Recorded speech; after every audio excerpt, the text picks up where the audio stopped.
Que a tan solo 2 días de la llegada del Papa Francisco a México, el país amaneció con el cadáver de la reportera Anabel Flores, quien fue hallada en una carretera del estado de Puebla. La comunicadora había sido secuestrada en el estado de Veracruz. Recordemos que el pasado lunes, en horas de la madrugada, hombres armados ingresaron a su vivienda y la llevaron con ellos. Fuentes extraoficiales en Puebla revelaron que el cuerpo de Flores tenía la cabeza cubierta con una bolsa de plástico, esposas en las muñecas y los pies atados.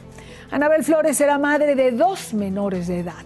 Durante 6 años ejerció la profesión, cubriendo la fuente policial en el diario Sol de Orizaba. Quiero saludar a Perseo Quiroz, él es director ejecutivo de Amnistía Internacional México. Señor Perseo, buena tarde, gracias por acompañarnos. Buenas tardes, Ariel. Muchas gracias a ti por la invitación.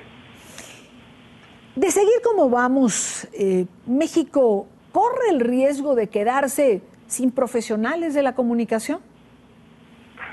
Mira, sin duda el país se está enfrentando por una grave crisis en materia de derechos humanos y uno de los ángulos de esta grave crisis justamente es el ataque que ha tenido la libertad de expresión y la libertad de expresión particularmente en el estado de Veracruz. Es decir, no es coincidencia que un asesinato más de periodistas se lleva a cabo en este estado, en donde cada día hemos visto que se restringe mucho más la libertad de expresión y efectivamente el periodismo se ha convertido en una de las actividades más riesgosas en este país. ¿Es tan difícil para el Estado mexicano garantizar la seguridad de los periodistas que ya no están seguros ni siquiera al interior de sus viviendas? Mira, creo que esto, como te digo, forma parte de la crisis generalizada de derechos humanos que también pasa por una crisis de seguridad. Lo importante también aquí es que los límites entre la delincuencia y el Estado pues prácticamente se han borrado o se han diluido en muchas partes de la República y pareciera ser que en Veracruz es uno de ellos, porque inclusive este caso de la periodista asesinada se da también tras la desaparición forzada de 5 jóvenes que estaban de turistas en Veracruz también. Entonces vemos justamente que es un estado con alto grado de descomposición y en donde sí justamente pues estos límites entre la delincuencia y el Estado se han perdido y por lo tanto se convierte en una tarea titánica en garantizar la seguridad, porque en realidad no se sabe muy bien quién está a cargo de los ataques, si es la propia policía, si es si es el crimen organizado. Es decir, estamos sí enfrentando una situación en donde cada día las instituciones se debilitan más y donde insisten en tener una política que no nos está dando resultados.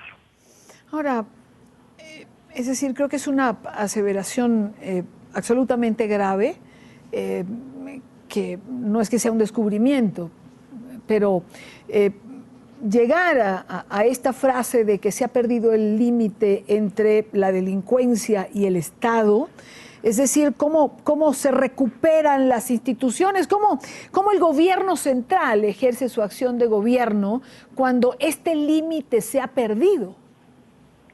Mira, creo que esto empieza por varias acciones y lo primero es reconocer la problemática del problema o la magnitud del problema. Y después, en México estamos teniendo hoy unas discusiones respecto de si centralizamos el mando policial en una sola corporación o no. Desde Amnistía Internacional no creemos que la discusión vaya por ahí, sino que va justamente a sancionar efectivamente a los servidores públicos en los más altos niveles correspondientes, porque justamente estos límites borrosos entre el Estado y la delincuencia parecieran o son muy evidentes en los niveles más bajos y a veces pareciera que, como decimos aquí en este país, el hilo truena por la parte más delgada, pero necesitamos mandar un mensaje también contundente respecto a que no habrá impunidad en los altos mandos y en las altas instituciones. Es decir, la impunidad sigue siendo una de las principales causas en esta espiral de violencia que en México pareciera no tener fin. Desgraciadamente la impunidad pareciera ser endémica a México por diversos factores, ¿no? Por la normalización de la violencia que ha hecho la sociedad, pero también justamente porque la ley se aplica de manera selectiva y porque justamente hemos visto en muchos casos que no se investiga hasta los más altos niveles de mando en estos sentidos, ¿no? Entonces, pues bueno, habrá que hacer estas investigaciones y habrá que mostrar esta eficiencia en los más altos niveles de mando, no solamente en quienes operan, en los que jalan el gatillo. Claro. Quiero darle las gracias a Perseo Quirós, director ejecutivo de Amnistía Internacional México, por estar estos minutos con nosotros. Gracias a ustedes. Hasta luego.